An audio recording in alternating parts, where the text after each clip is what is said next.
how to pray for a dying person, how to accompany somebody in the last weeks and days of their life. Sometimes it's the last months of their lives too. It's one of the most beautiful ministries you can get involved in. Some people do just that. That's their main ministry. They're linked up to a palliative care service, and they go into homes or they go into institutions, and they will spend hours regularly with people who are in the end of their life and about to enter eternity. It's a wonderful ministry. Others, it's just you'll be doing for your loved ones. They want to die at home. That's the best place possible to die. And they do offer palliative care at home. They send a nurse over. They send doctors over. You can even get home care to accompany, to help you out. But most of the work is done by the family members who rotate to be with the dying person all the time. It's a beautiful ministry. It's a beautiful time in someone's life. As Scripture says, there is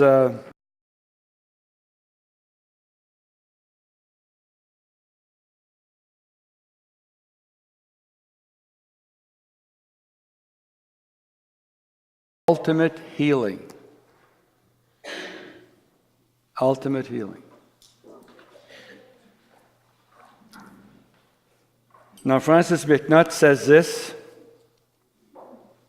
the ideal would be for people to be healed of any disease, even at the time of death, and then quietly and gently die, as if they were slowly walking towards the other side.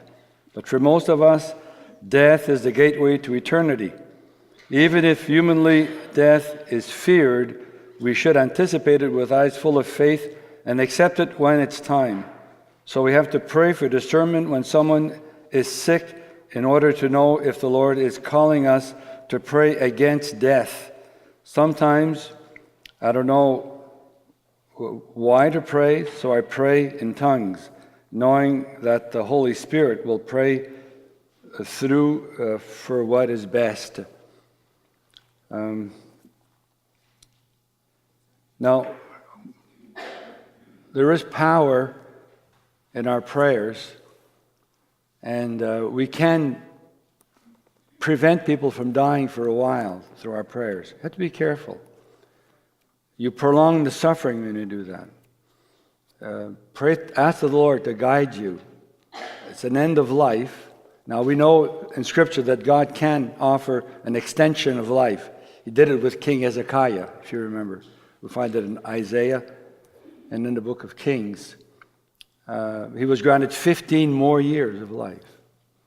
And we have stories of that also in the renewal but sometimes it's the time to go, and it's a loved one, and we don't want them to go, so we hold back, and we can, through our prayer, prolong the agony.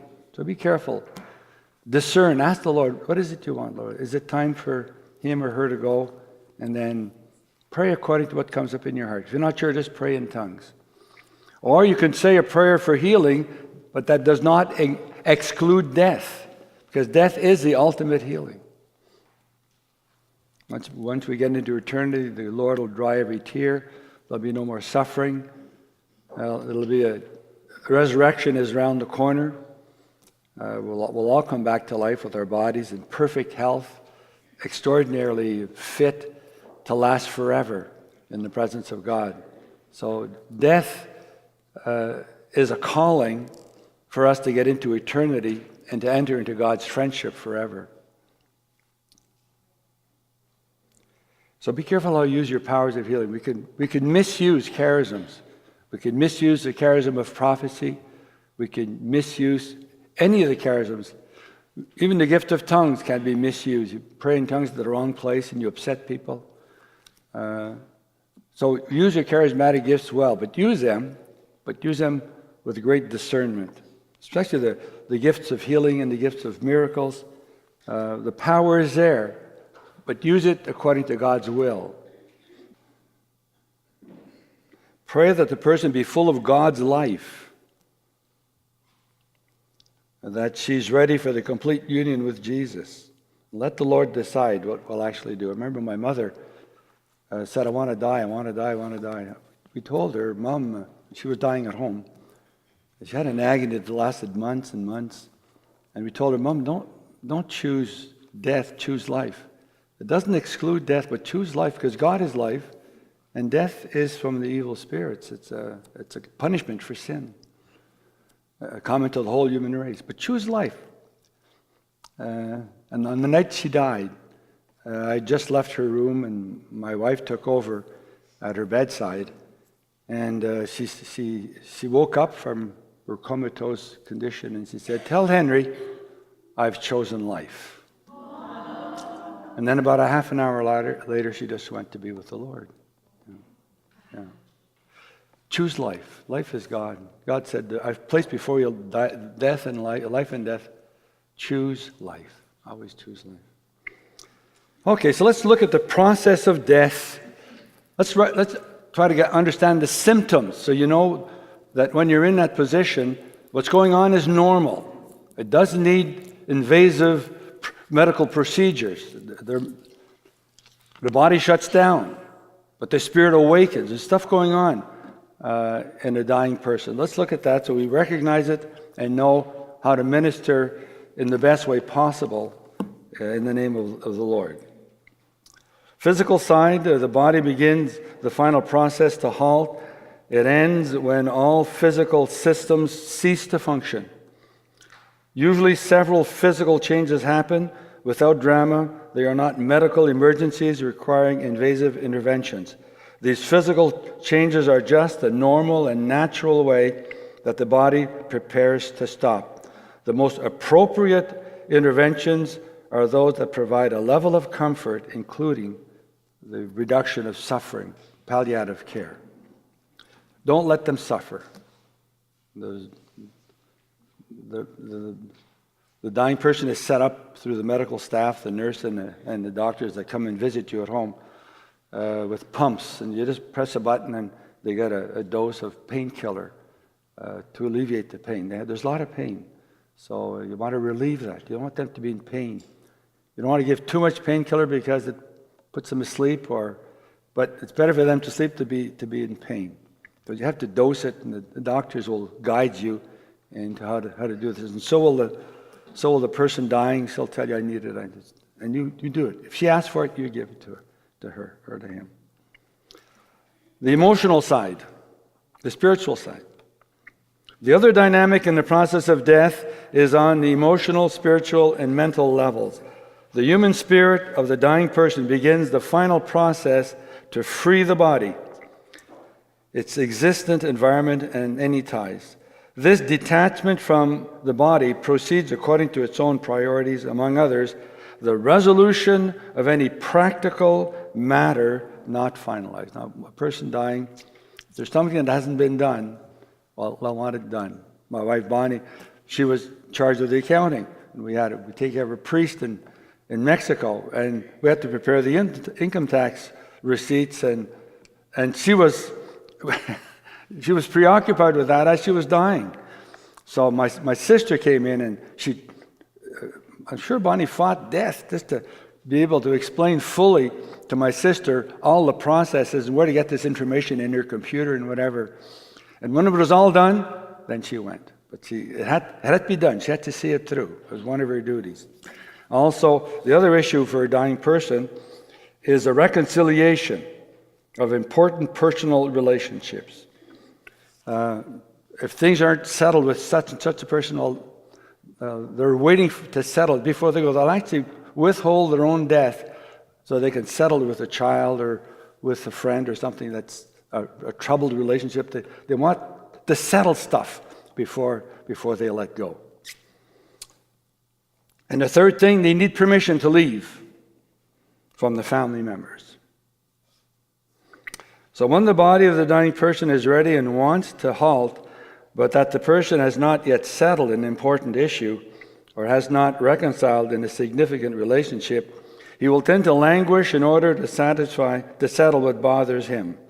even at the cost of being very distressed and weakened. Furthermore, when a dying person is emotionally, spiritually, and mentally ready to go, but the body has yet to complete the final process to stop, he will live until the body lets go of everything. The experience called death happens when the body completes its normal process of passing away and the human spirit completes its process of reconciliation and resolution. What the dying person needs of her family and friend is support, understanding, and calm.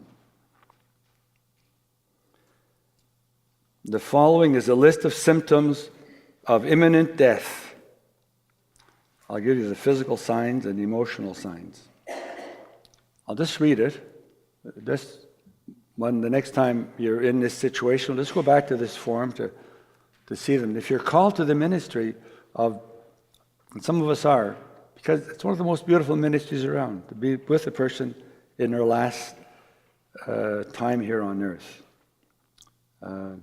So the first thing is that a decrease of liquids and foods. I remember my kids wanted my wife to eat and eat. The doctor, listen, her body can't process food anymore. She wants to eat, feed her. She doesn't, don't feed her. It's okay. It's part of dying. Your body's metabolism just shuts down. So you need less and less food and drink. The person may want very little or no food or beverage. The body retains its power for other functions rather than digesting anything. Do not force or manipulate with guilt feelings the dying person to eat or drink something. You will just make them uncomfortable.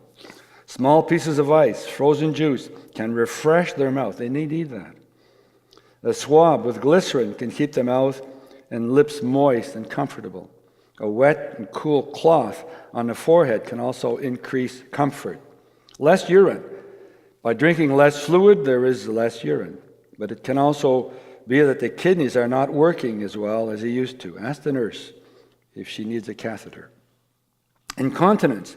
The person may lose control of the bowel and bladder when his muscles relax. Ask home care what to do to protect the bed and keep the dying person clean and comfortable. It's always an issue.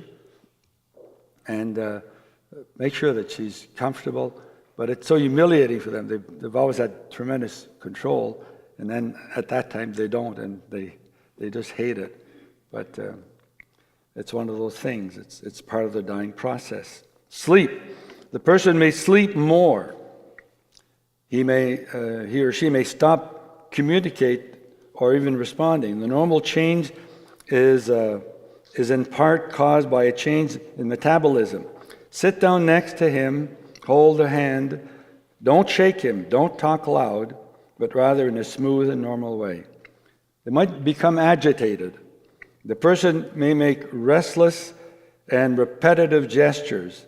It is caused by lack of oxygen to the brain and changes in metabolism. Do not interfere and don't try to restrict such movements. To calm him down, talk to him in a natural and quiet way. Massage him gently in the forehead and read something to him or play soft music. Sometimes they're disoriented. Once my mother came into a room and she said, "Henry, I want you to stop walking on the ceiling." She was taking a new drug, and she thought I actually was walking on her ceiling while she was in the room. I said, "Mom, I'm not doing that." We called in the doctor and we changed the medication, of course. Yeah. But they do have bouts. The person can show confusion regarding time, place, identity of those present. It is caused by changes in metabolism. Don't ask him to guess who you are. Tell him, "I'm Henry." Oh, you have to tell them who's there. Your name, as soon as you start talking to him, speak slowly, clearly, and quite candidly when you have to tell him something important for his comfort. For example, it's time to take your medication. Then tell him the real reason to relieve the pain. Don't use this method to manipulate the dying person so that he meets your own needs. Doubts. The person may have doubts and not want to take medication, even spit them out. or to try to hit someone.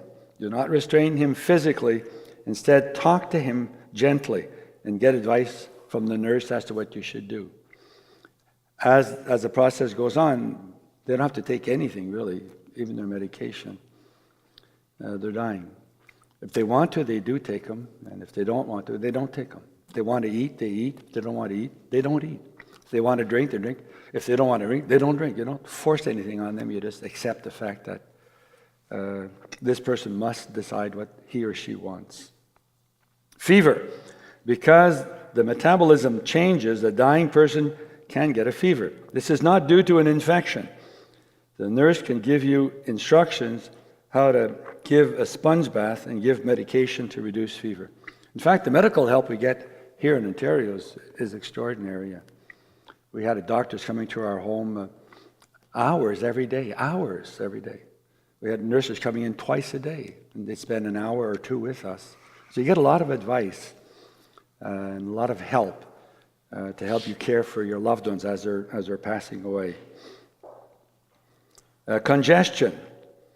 Sounds resembling rolling marbles can come from the dying person's chest. It is caused by the reduction of fluid in his body and an inability to cough out normal secretions. Sucking just increases fluids and causes acute discomfort. For help, gently turn the person's head on its side, which will allow gravity to drain the secretions. Also, moisten the mouth with a wet cloth. The sounds of congestion do not indicate the development of new pain. Cold extremities, the hands, the feet, the arms, the legs can become increasingly cold to the touch. Also, the skin may change color. This is a normal indication that the blood circulation is slowing down in the extremities to concentrate on the vital organs. Cover the person with a blanket to warm him up. Don't use electric blankets. Change in the breathing rhythm. It often happens that there is a change in the rhythm of breathing caused by a decrease in blood flow to internal organs. Elevating his head can bring comfort. Hold his hand, talk to him gently. The person gives signs of breathing fast or slow. Also, his heart can heal quickly. The blood level, the oxygen in the blood level is low. And if that's the case, breathing does not supply all the oxygen they need. So they begin to hyperventilate. It's a sign that death is imminent. They do that for a few hours even. Oftentimes they're in a coma at that time.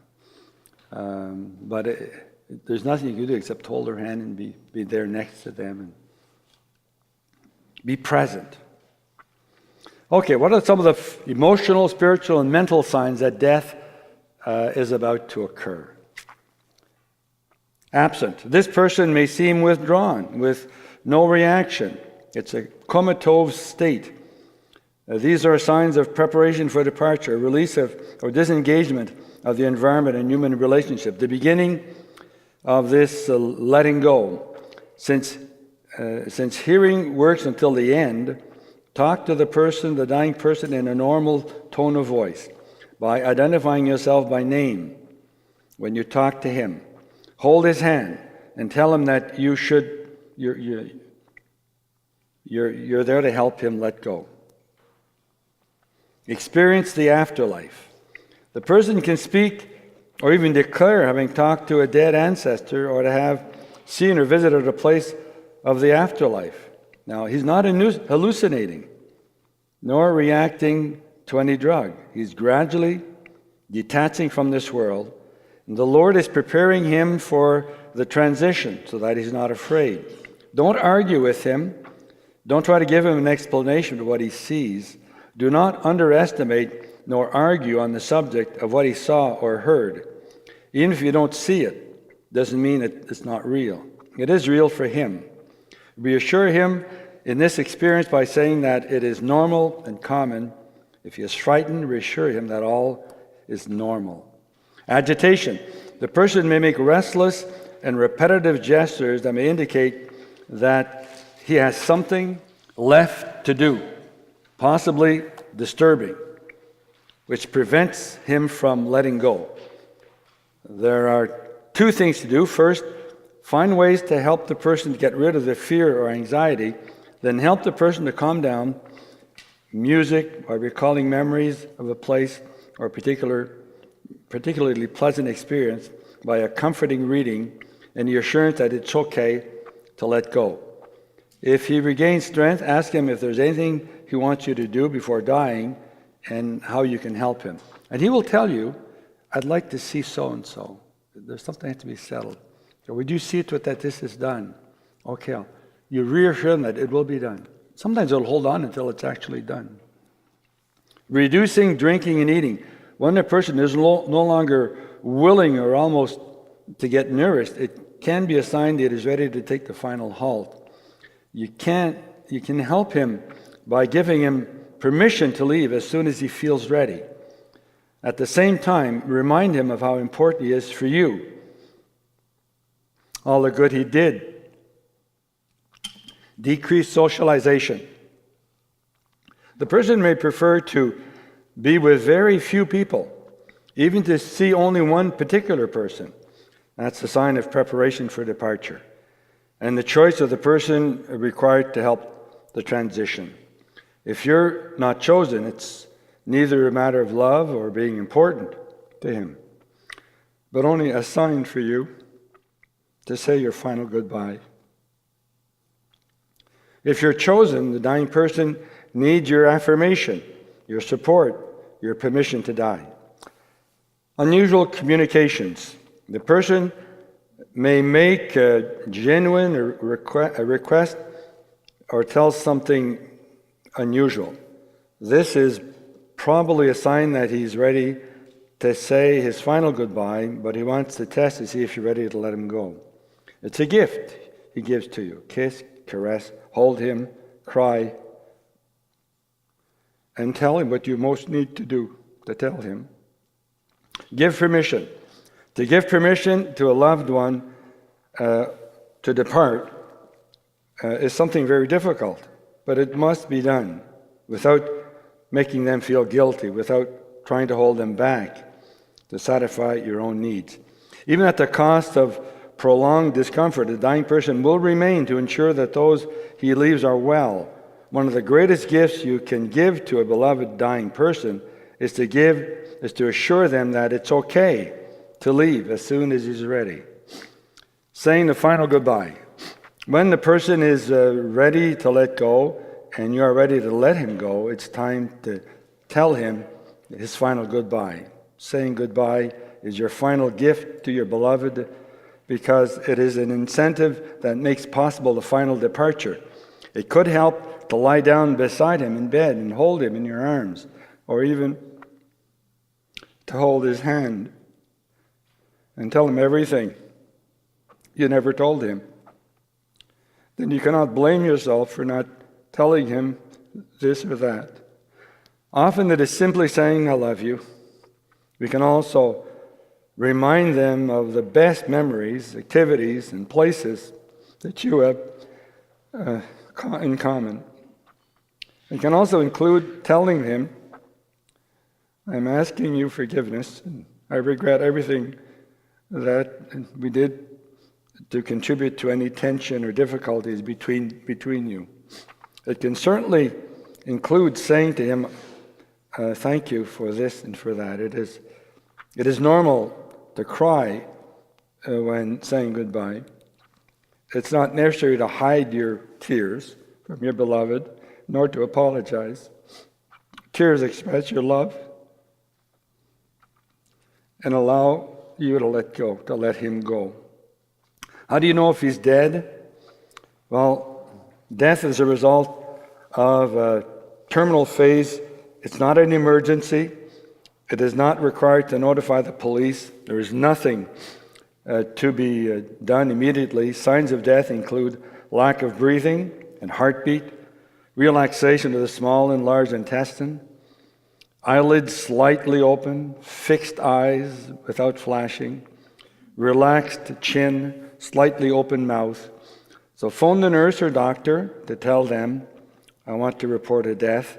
Then give the name of the deceased, your name and phone number where you are. The doctor or nurse will come to give the certificate of death.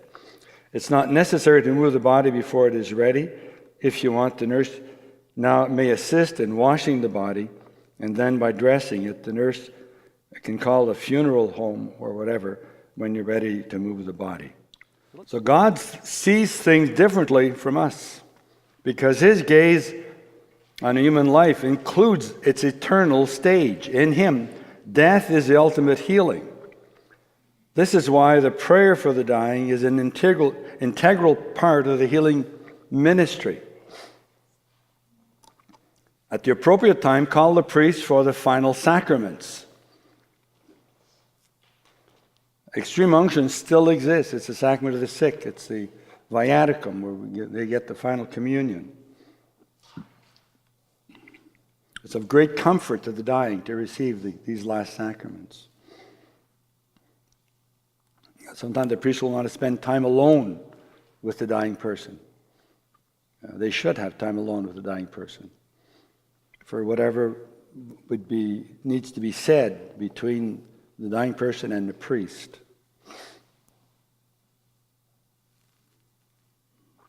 Now, this teaching is based on Trudy Harris, an Irish Catholic woman related to the Christian healing ministry of Francis and Judith McNutt in Florida. This is what she did for decades. She would visit the dying and accompany them in their last agony. She was tied to palliative care, going into homes or institutions at the request of the family or the institution and just being there for hours on, just holding the patient's hand or the dying person's hand, just being present. It's a beautiful ministry. These are some of her comments on this ministry. Number one, people in a terminally stage die at any age and from any causes. God often reveals to His children when it's the hour of their death. Can I say to someone that he's dying? She says, no, don't. God will tell them when it's time.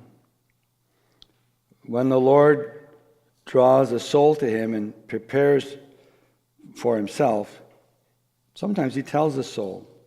God will speak in his heart, His spirit. The Lord prepares His family, His children, to come stay with Him. The Lord helps the dying to experience certain things that only He knows will make the dying person react. Now, every experience of death is unique and different. Look first to physical needs, but put more emphasis on spiritual needs. Only 25 to 30% of the fear of the dying person is physical. We first must make sure to control his pain by palliative care. We must take care of their nutritional needs. The dying person must receive the highest level of comfort possible.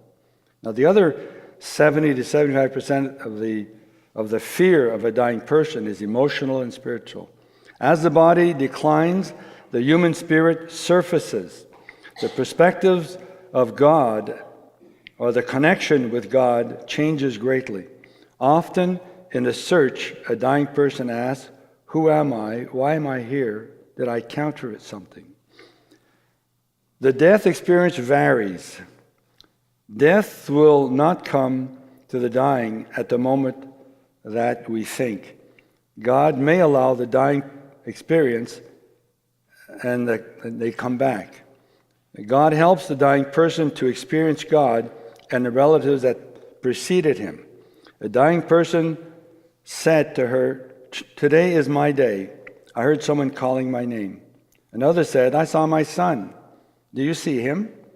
He's here in the chair. He died in the Vietnam War. It seems wonderful. He told me that today is my day." Now, it did not seem obvious that he was dying that morning, but he did die that afternoon. At the time of death, the human being is at his most vulnerable. No masks, no bravado. Believe him. Be in awe in front of the way that the Lord prepares for him to go into eternity. A dying farmer said to Trudy, "You have to sit here next to me. I have something to tell you." A beautiful angel came and sat at the foot of my bed, and he smiled at me. So beautiful. So Trudy asked him, did he say anything? No. He does nothing, but he just smiles. Did he cause you pain? Only when he leaves, said the farmer. And a few days later, he died. God comforted well this dying farmer. Many dying persons see angels. Invariably, they were more than 2 meters in height and male. That's the way it is. Often people need permission to die. Pay attention to the need of the dying. A brother, they need to say, often people need permission to die. Pay attention to the need of the dying. You have to tell them it's okay to go. You have to say that. It's okay, you can die. You can go now. The Lord is waiting for you. Don't fight to stay back. Go. Let go. It's okay. We're okay. We'll make it. A father in particular finds it difficult to leave his children, even adults, especially his sons. He thinks he's abandoning them. He's letting them down. They really need to give him permission to let go when they feel it's time to go, to depart. A dying person may prefer to have his relatives with him or not. There are those who want to protect their loved ones from seeing the moment of death. The dying person will say that everything is settled and they no longer need to come. To some and to others that he wants or must see them before leaving.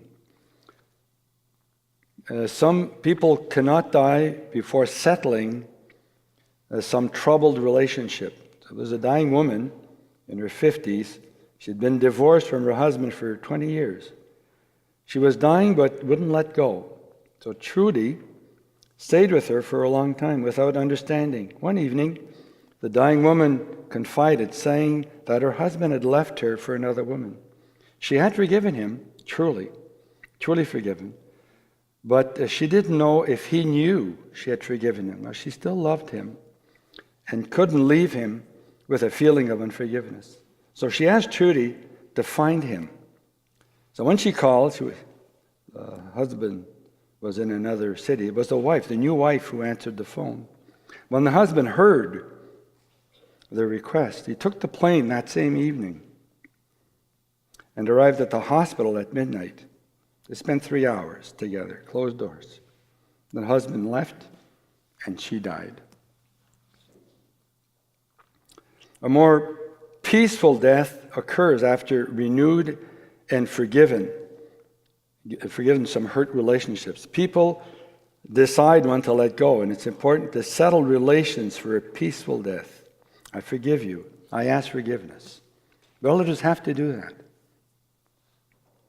Who dies a good death?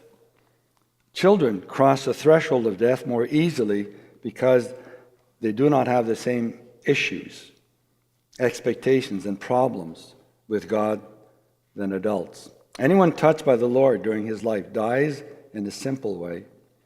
Anyone who knows Jesus as friend and brother and Savior, Lord, Messiah, and lover dies peacefully. God accepts us as we are. A dying man can experience the fullness of the love of God just before dying.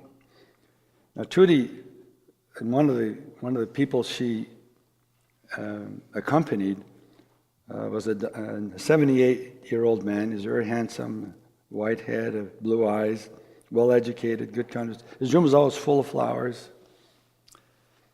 A great conversationalist, always playing beautiful classical music, greeting cards everywhere in the room. One day she found him in tears, so she sat beside him, held his hand for a long time, but he kept crying. He didn't answer her questions, but she just sat there next to him.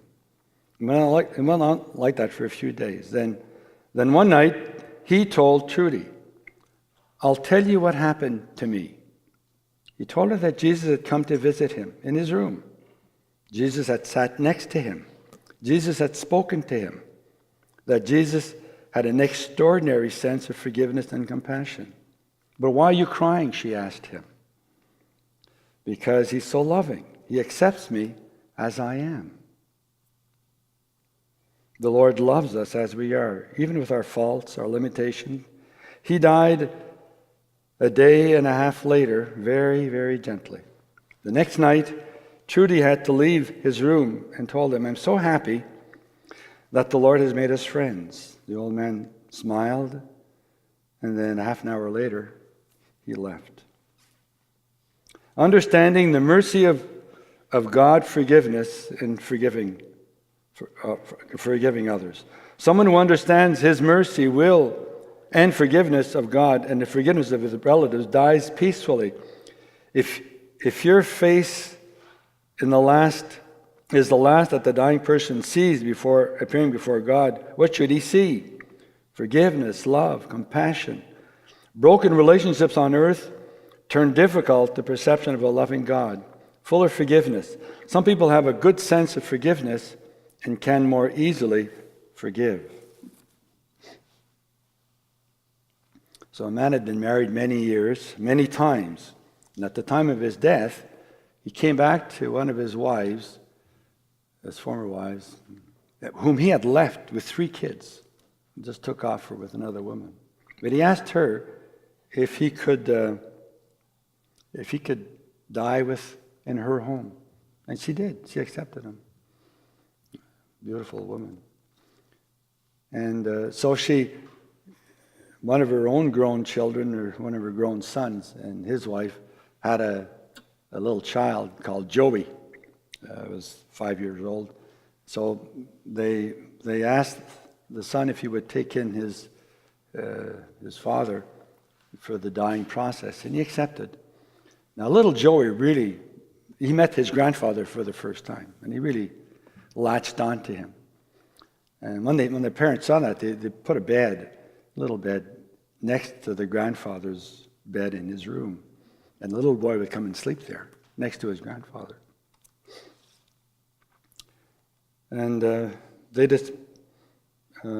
they got along just wonderfully.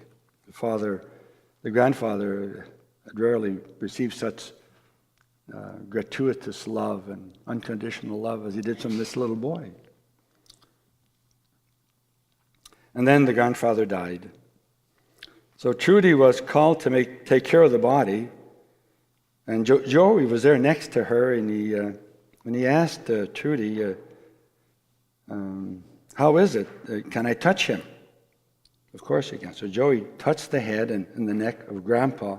Then he asked, "Can I open his eyes?" He said, "Sure." So the little boy opened the eyes, and Trudy asked him, "What is it? What do you see?" And the little boy says, "I think he's looking at Jesus." Do you want to spend a little time with your grandpa? Yeah.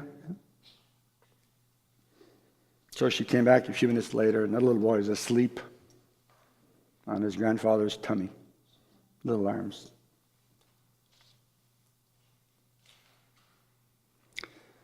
That's how the love the grandfather for her little grandson and the love of the child for his grandpa testified in an extraordinary way.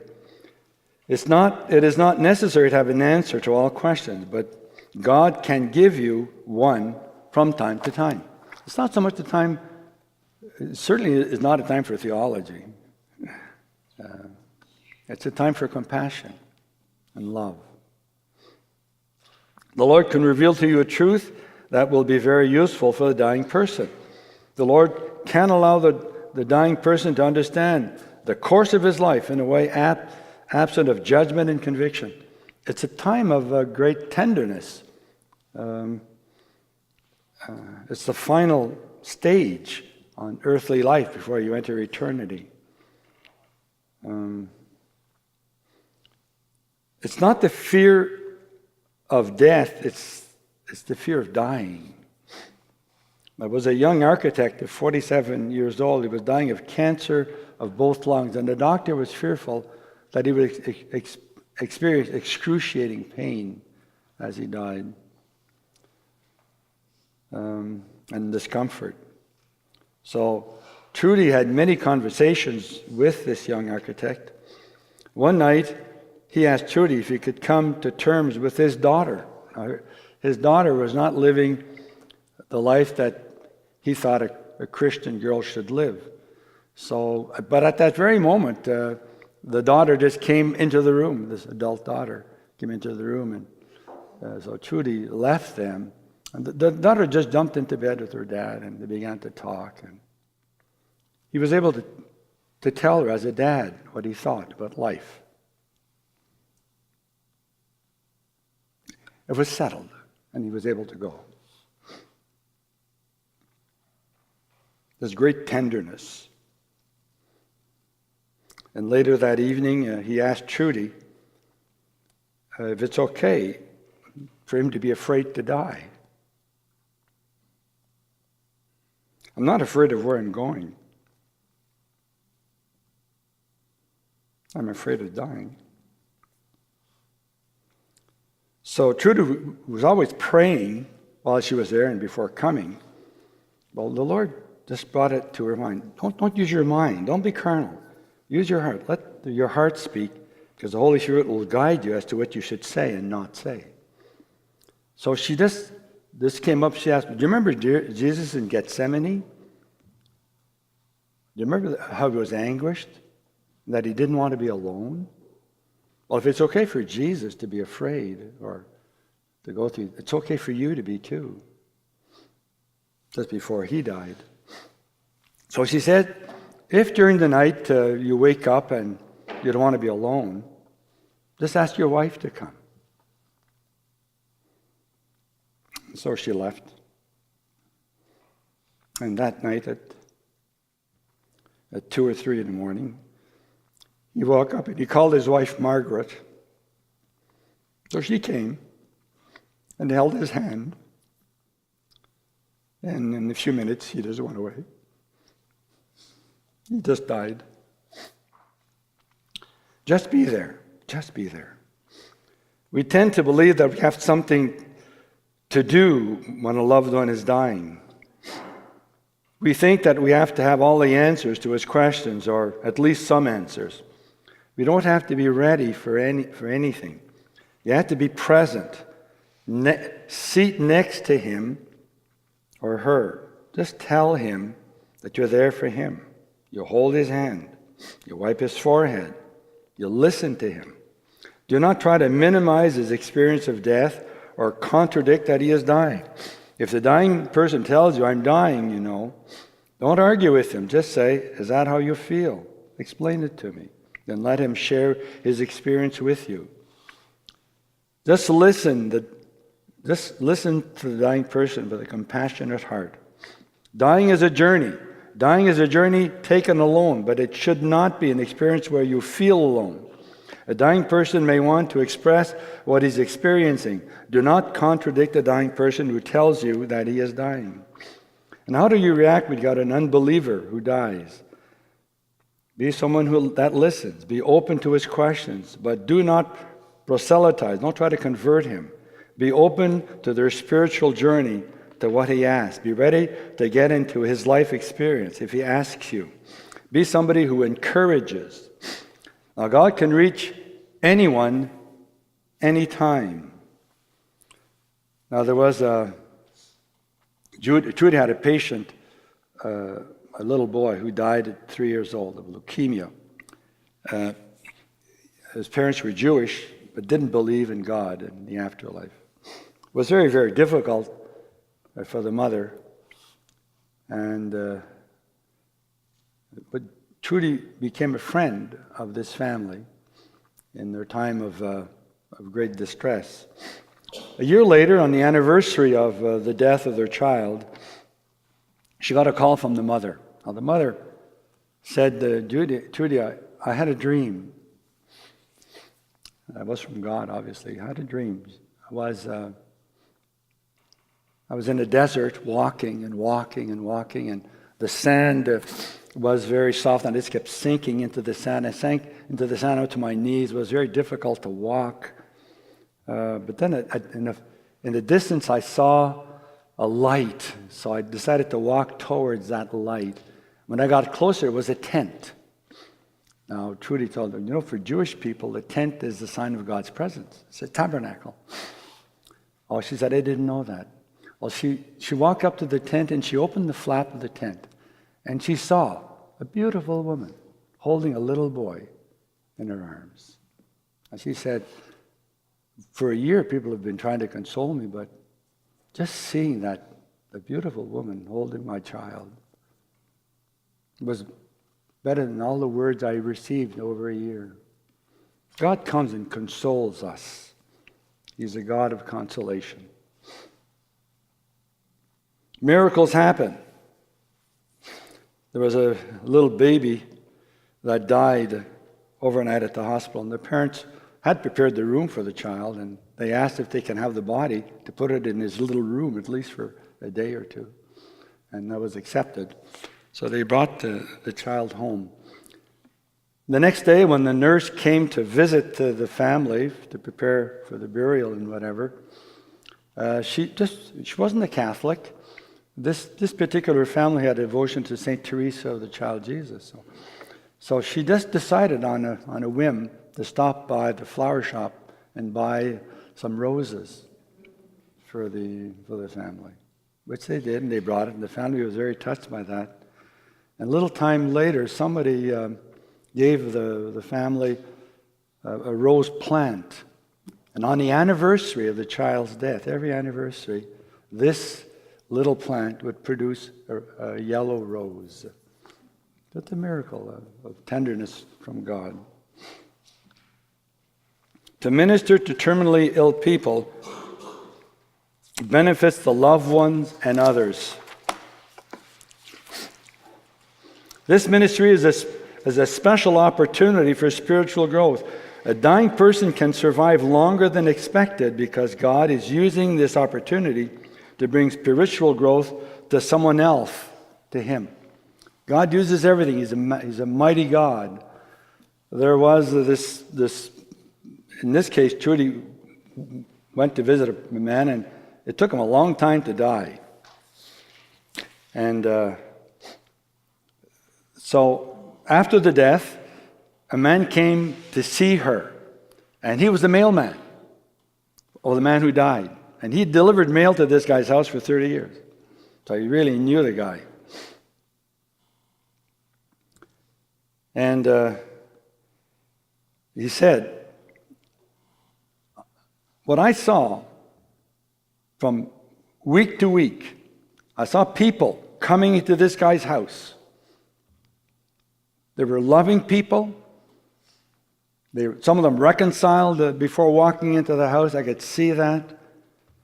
There was something about these people that was full of gentleness and full of love. He said, I think the Lord allowed this man to live so long before dying so that I could see it. And it's changed my heart. He became a believer because of the way this man died and all the love that was experienced around him. The experience and the privilege to accompany a dying person can bring us closer to God. So these are unique, valuable, and exquisite moments where someone can touch the face of God with his finger. What a privilege to be there and enter into the joy of the Lord at the final moments when the Lord leans on one of his children to take him with him, to take him home forever. Bonnie had a brother called Bill, and when the father died, when Bonnie and Bill's father died, there was a mishap at the church at the funeral. This particular priest, I don't know what was going on in his life, but he really messed it. As they were leaving with the body, he stopped the funeral and insisted that they pay for the mass before they leave. Now this really upset Bill, and he never set foot in another church for the rest of his life. Never. Now, when he would come visit us, because he loved Bonnie very much, and Bonnie loved him. So when he would come, Bonnie and I only talked about the Lord. And he was upset with that, because he never talked. He thought we were trying to convert him. We weren't. We were just having our normal conversations. That's what we talked about, the Lord. So he forbade Bonnie to speak about the Lord when he was there. And Bonnie said, look, Bonnie explained to him, look, we're not doing this to upset you. We're just doing this because that's what we do. We talk about Jesus. So when he came, we were careful not to engage in our usual conversations. But we're good friends. We liked him. We received him. We went to his place. He was an American. We went to his place and enjoyed it. One day, after he retired, he was working on his roof. He'd taken a couple of beers, and he misstepped and fell off the roof and hit his head on the cement base of the... he went into a coma. So when Bonnie heard this, well, she took the car. Right away, she went to spend a week or two next to her brother, who was dying, but in a coma. Now, he was in a coma. Now, we've had experience with people in a coma, and we know they can hear us. We know their hearing is just fine. They can't move, they can't respond, but they hear everything that's going on. So Bonnie went there, and for 1 week, she talked to Bill about God, about Jesus. She read Scripture to him. Beautiful passages in Scripture. He didn't say anything. He couldn't. She had a captive audience. And she would encourage him, Bill, just say yes to Jesus. She would sing little songs. I say yes, yes, yes. And little songs where you say yes to Jesus and you invite Jesus into your heart. She did that for a full week. A full week. She's convinced. She's convinced that he died, but gave his life to the Lord before. Now, she knows that because his mother, and Bonnie's mother, had always prayed for her kids all through her life. And since we're part of the renewal, we would bring the mother for prayer sometimes at our prayer group. And people who had no idea who she was, or when they would pray with her, they would say, don't worry, the Lord has told me He's taking care of your kids. He'll bring it to Him. Don't worry about it. In fact, she had 2 boys. The first boy, called Edward, a very athletic guy, but given to drinking and womanizing, was going down the wrong path. And all of a sudden, he got into a fight. Somebody hit him, and he had to go to Toronto. He lived in Captain's Case. He had to go to Toronto to get an operation, a very simple operation. But as soon as he heard it, he said, I'm going to die at that hospital. And the father said, don't say that, you're not going to die. It's just a simple operation. You'll be back here in a couple of days. So, but it was an inner revelation. God was telling him, getting him ready. So he went to the hospital, and when he was at the hospital, he went to see a priest and confessed. And he would go visit patients to comfort them. Now, he gave his watch to one of the nurses. Now, he knew he was going to die. He would spend time in the chapel. He was a good man at the end, at the very end. God was getting him ready for death. And when they put him on the operating table, the kind of medication they used to put him asleep killed him. They don't use it anymore, but in one case in a million or whatever, it would expand some and just choke him. He couldn't breathe anymore. So he died on the operating table.